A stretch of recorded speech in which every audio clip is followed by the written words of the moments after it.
Hoje eu vou falar pra vocês da minha vida antes de ir pro Amapá do Maranhão. Sim, gente. Eu, antes de ir pro Amapá do Maranhão, morava no interior chamado Brejo do Sal, depois de Arame, sim. E lá era uma fazenda, ficava bem distante uma fazenda da outra.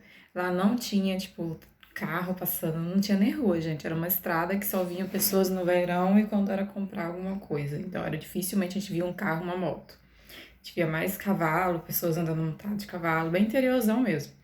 E assim, quando eu fui para o Amapá do Maranhão, tudo para mim era diferente, porque até então, antes de ir para lá, quando eu morava numa fazenda, eu só convivia com os meus irmãos. Minha mãe não deixava a gente sair para casa de tio, de vizinho. Não, era a nossa convivência era só nós em casa e ponto.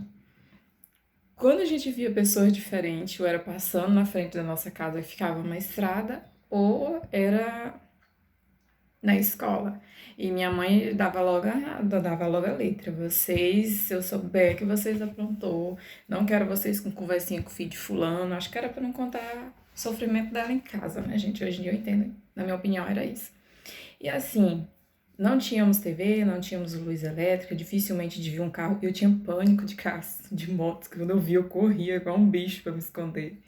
Então, o que eu quero dizer para vocês é: imagina uma criança que, além de ter aquele peso da separação dos pais, eu ia começar numa cidade nova. Eu lembro que quando eu cheguei na escola, a primeira vez eu fiquei maravilhada, porque eu achava aquela escola incrível.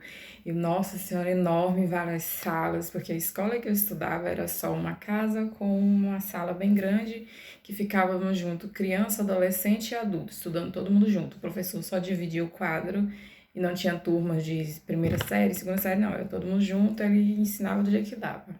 Dividia o quadro, fazia tarefa para criança, tarefa para adulto, e aí ia, né? E a escola era bem longe, nós íamos ou de pé ou montado num pangaré, num jumento, num cavalo, enfim. Mas era bem longe. E assim, pra mim, quando cheguei no Amapá, era tudo muito novo. Eu era muito inocente.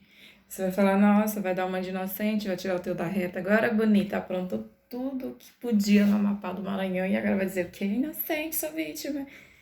Em algumas coisas, eu me considero vítima, sim, mas não tiro o meu da reta, tá, gente? Porque eu sabia o que era certo e o que era errado.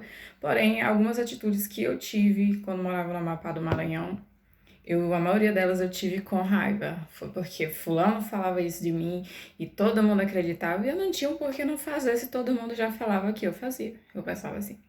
E enfim, quando eu cheguei no Amapá do Maranhão, tinha TV, tinha luz elétrica, tinha carro passando na rua, tinha moto passando na rua, gente passando na rua, uma casa bem pertinho uma da outra. E aquilo pra mim tudo era novo, gente, tudo era novo. E eu comecei a ter contato com outras pessoas, que lá em casa era só nós, só eu, meus irmãos, meu pai, minha mãe, e ponto, não tinha outras pessoas indo lá em casa, não tinha contato com outras pessoas. Então, eu e meus irmãos, nós éramos, quase não sai, realmente bichinhos do mato.